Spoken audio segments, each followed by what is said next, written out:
정치권 이슈로 이제 넘어가서 이야기를 나눠보도록 하겠습니다. 최근 정치권에서 가장 시끄러웠던 이슈가 아마 곽상도 50억 무죄인 것 같습니다. 이 판결을 내린 판사가 누구냐부터 시작해서 굉장히 시끄러운 상황인데 이 사건을 조금 자세히 설명을 해주시죠. 예. 그 이제 곽상도 전 의원의 아들이 이제 화천대유 거기 근무를 하면서 약 5년 10개월 정도 근무했습니다. 네. 당시 뭐 퇴직 당시 연봉이 한 4천 정도 됐었죠. 근데 퇴직금으로 이제 50억을 받았다는 거 아닙니까? 통상의 경우 그 정도 4천 연봉이고 5년 10개월 정도 근무하면 아마 2,100만 원 정도 그 정도 될 겁니다. 그런데 그 회사가 그 곽상도 전 의원 아들한테 50억을 퇴직금으로 줬는데 그 이유가 뭐겠습니까? 곽상도 아들한테 퇴직금을 줄 리는 없잖아요. 네. 분명히 그렇다면 관계돼 있는 사람은 곽상도 의원일 텐데 결국 1심에서 법원에서는 그게 곽상도 의원과 김만배 측 이 아들한테 준 퇴직금 50억 관련된 대가성이 좀 인정되기 어렵다 이런 이유로 무죄를 선고했는데요. 근데 아마 대부분의 우리 국민들의 상식에 반한 그런 판결 아닌가 싶습니다. 그게 가장 안타까운 부분인데 이게 만약에 그 당시 재판부도 그 충분히 의심이 된다라고 이야기를 했어요. 또 50억이라는 게 이례적으로 거액이다. 그랬으면 검사한테 그 관련성, 대가 관련성에 더 좀 성명을 구해서 더 입증을 하게 하든가 그렇게 해서 그런 합리적 의심을 했으면 결론이 정의에 합치되도록 그렇게 판단했어야 되는데 아무튼 많은 국민들이 분노를 느낄 만한 그런 사법부의 판단인 것 같아서 너무 안타깝습니다. 그래서 요즘 광주 시내 곳곳에 보면은 민주당 입장에서 50억이 무죄 판결이냐 이게 웬 말이냐라는 현수막을 많은 분들이 보셨을 것 같습니다. 자, 우리 또 송기석 변호사께서 판사 출신 아니겠습니까? 이제 판결문을 보고 여러 가지 이제 아버지와 아들이 경제 공동체가 아니어서 무죄다. 이제 최종적으로 이게 판결문이 나온 거잖아요. 그것에 대해서 좀 더 해석을 해 주시죠. 그러니까요. 이게 결국 50억 퇴직금 아들에 대한 그것과 아버지 곽상도 의원의 어떤 그 역할, 이 대가성 자체가 이제 좀 인정되기 어렵다라고 했는데 아까 제가 말씀드렸다시피 50억 퇴직금을 왜 주겠습니까? 아버지 역할이 있으니까 준 거고 비록 아들이 결혼해서 경제적으로 독립했다 하더라도 그 돈은 아버지를 보고 준 돈이니까 당연히 아버지에게 준 돈 아니겠습니까? 가게 독립해서 했다고 해서 아버지가 전혀 무관하다고 이렇게 판단하는 것은 아무튼 제가 볼 때는 잘못된 판단으로 보입니다. 송기석 변호사님께서 보시기에도 조금 잘못된 것 같다라는 말씀을 해주셨습니다. 검찰이 곧바로 항소장을 제출을 했는데 판결을 뒤집을 수 있을까요? 예, 그렇습니다. 1차적으로 그 대가성에 대한 입증 책임은 이제 검찰에 있습니다. 검찰이 항소심에서 아마 중앙지검장도 인력을 더 투입하겠다고 했으니까 아까 말씀드린 그 당시 곽상도 의원이 화천대유, 김만배 이들에 대해서 어떤 역할을 해줬는가. 뭔가 또 김만배 일당들은 곽상도 전 의원에게 뭘 기대를 했는가. 그런 것들 그러니까 이른바 거래관계, 대가성 이런 데 역할들 이런 부분을 좀 중점적으로 입증을 하면 이미 의심은 하고 있기 때문에 그 부분만 좀 보완하면 항소심에서 유죄로 충분히 변경이 가능하다고 보입니다. 자, 다음은 도이치모터스 주가 조작과 관련된 재판 결과 여러분께 또 전해드리도록 하겠습니다. 이 권오수 전 도이치모터스 회장의 일부 혐의가 인정이 됐습니다. 비록 이제 뭐 법정 구속이라든가 이런 건 안 됐고 집행유예를 받긴 했지만 벌금 3억 원 그리고 여기에 이제 유죄가 인정된 것 중에 큰 이슈가 김건희 여사의 이제 연루 여부 또 계좌가 이용된 거 뭐 이런 겁니다. 좀 정리를 해주시죠. 예, 지금 권오수 도이치모터스 회장 그 1심 판결에 대해서 그걸 가지고 이제 그 여당과 야당이 서로 유리하게 야당 민주당 입장에서는 그게 충분히 의심 여지가 있으니까 특검으로 가야 된다라는 입장이고 대통령실이나 여당에서는 이미 다 입증이 된 거 아니냐 관련 없음이라고 이야기하는데요. 제가 볼 때는 양측 다 너무 이 아전 인수식 해석 아닌가 싶습니다. 이제 핵심은 뭐냐면 권오수 회장이 주가 조작에 관여한 것은 유죄로 인정이 됐습니다.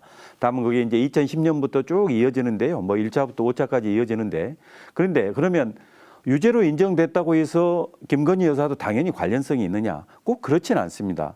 다만 유죄로 인정된 부분 또한 공소시효가 아직 남았다고 판단되는 부분에 김건희 여사의 계좌 한 2개 내지 3개, 그리고 장모 최순실 씨의 계좌, 이게 이용된 건 맞습니다. 유죄로 네. 인정된 부분에. 네. 그런데 이제 여기에서 통상 그 시세 조정, 주가 조정할 때 먼저 돈을 대준 사람, 이른바 전주가 있고, 네. 그리고 그 돈을 가지고 이제 이렇게 서로 호가를 하면서 이렇게 시세를 조정하는 이른바 선수라고도 합니다. 네.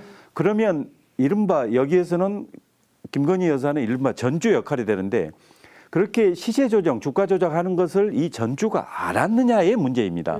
근데 이제 거기에 한 분 그 기소된 분은 이 사람 전주는 무죄가 선고됐거든요. 그냥 몰랐다는 거죠. 네. 그러니까 김건희 여사가 과연 그 판결 가지고 당연히 혐의가 인정된다 이렇게 보기도 어렵고 완전히 혐의가 벗어났다고 보기도 어렵습니다. 네. 그러니까 선수와 김건희 여사 사이에 어떤 또는 소개해 준 사람, 권오수 회장과의 어떤 그런 공모에 또는 네. 그 조정에 가담을 실제 했는지 여부입니다. 네. 단순히 계좌만 사용한 것만으로는 어느 쪽 결론도 나기 어렵습니다. 네. 그러나 뭔가 거래가 있었으면 그것은 이제 유죄다 이렇게 나중에 볼 수가 있는 거죠. 그 이제 자기의 계좌가 거래에 사용이 됐고 그걸 또한 시세 조정한다는 것을 알고 있었으면 네, 네. 그러면 공범이 되는 거죠. 그렇군요. 예. 네.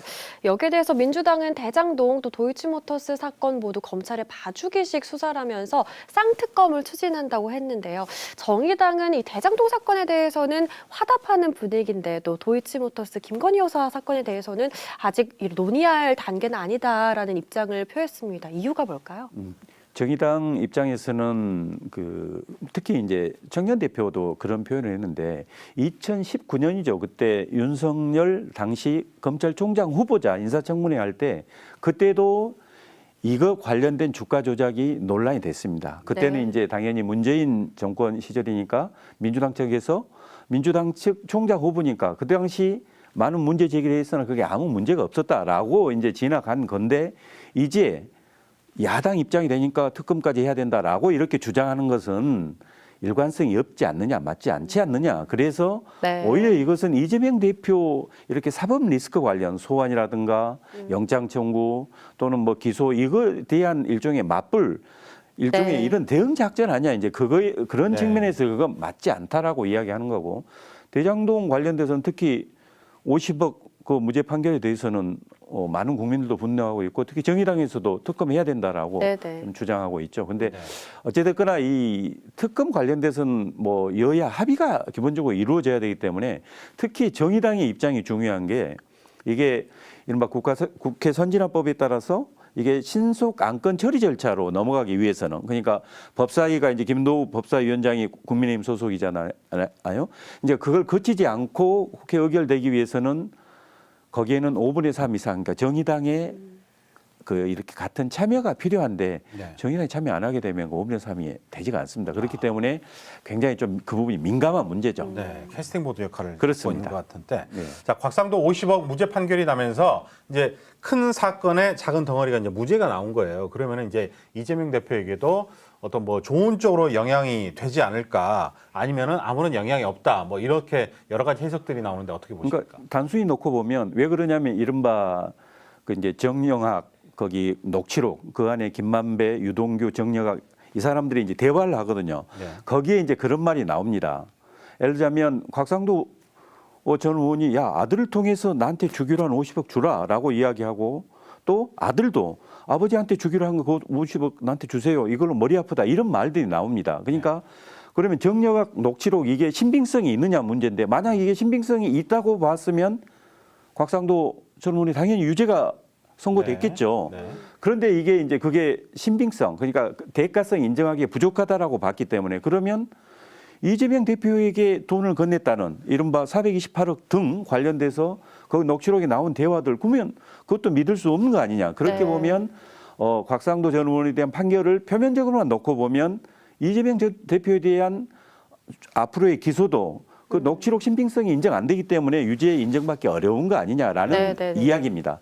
이제 다만 그 사건을 교훈으로 이 사건에 만약 기소하게 되면 얼마나 더 검찰에서 이제 대가성 또 신빙성 더 입증하느냐의 문제일 것 같습니다. 네, 네. 네, 검찰이 조만간 구속영장을 청구할 것이라는 이야기도 나오고 있는데 우선 국회에 체포동의안 가결이 우선이잖아요. 예, 그렇습니다. 검찰에서 영장 청구를 하면 법원에서 이제 영장 실질 심사를 거쳐서 구속 여부를 정하게 되는데요.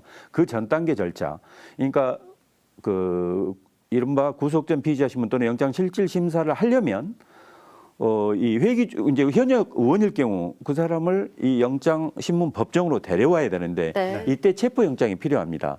근데 그 체포 영장이 발부가 돼야 즉 헌법에 의해서 인정된 거에 따라서 현역 의원에 대해서는 국회 회기 중에는 이게 통과가 돼야 되거든요. 제적 과반수, 다음에 출석 과반수의 찬성이 돼야 되는데 네. 이게 현재 국회 구도로는 체포 동의안이 가결되기 어렵습니다. 비록 네. 정의당에서 이재명 대표의 대선 공약 아니었냐, 네. 불체포 특권 이거 찬성하는 입장이죠. 그렇죠. 그래 한다 하더라도 역시 169명의 민주당 의원들이 있기 때문에 지난 과정들, 예를 들면 이상민 장관의 탄핵안이라든가 네. 전에 뭐 이렇게 과정들 보면 아마 체포 동의안이 가결되기는 어려울 걸로 예측됩니다. 네, 네. 진보당은 반대 입장을 나타내고 있고 민주당은 또 부결을 확신하고 있기 때문에 이것은 좀 어려울 것 같다라는 답변이셨습니다. 예. 네. 마지막으로 국민의힘 전당대회도 살펴보도록 하겠습니다.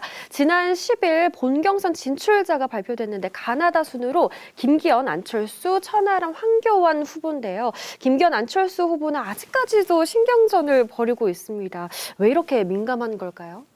예, 일단 지금까지 이제 일단 컷오프 되기 전 38 전당대회에서 당대표 후보 이렇게 이제 출마 과정에서 여러 가지 논란이 있었죠. 네. 나경원 전 의원이 이렇게 출마를 이제 포기를 했었고 예. 유승민 의원도 이제 출마를 고려하다가 당원 100% 이렇게 경선이 되다 보니까 또 포기하게 됐고 그 과정에서 이제 대통령이 이게 또 관여된 거 아니냐, 누가 그 윤심 후보냐 이런 논란들이 계속됐었고 심지어 안철수 이제 후보의 경우도 이렇게 이른바 윤하는데 그런 논란 또는 윤핵관 용어 사용 이런 거 가지고 많은 논란이 있었죠. 그렇기 때문에 네. 결국은 양강 구도를 형성하고 있는 두 사람이 이제 본선 경선에 있어서 승리를 위해서 더 치열하게 이렇게 경쟁하고 있는 그러다 보니 좀 지나치게 과열되는 측면 또 나오지 않아야 될 말도 나오고 있는 그런 상황으로 보입니다. 그중에 이제 대표적인 게 바로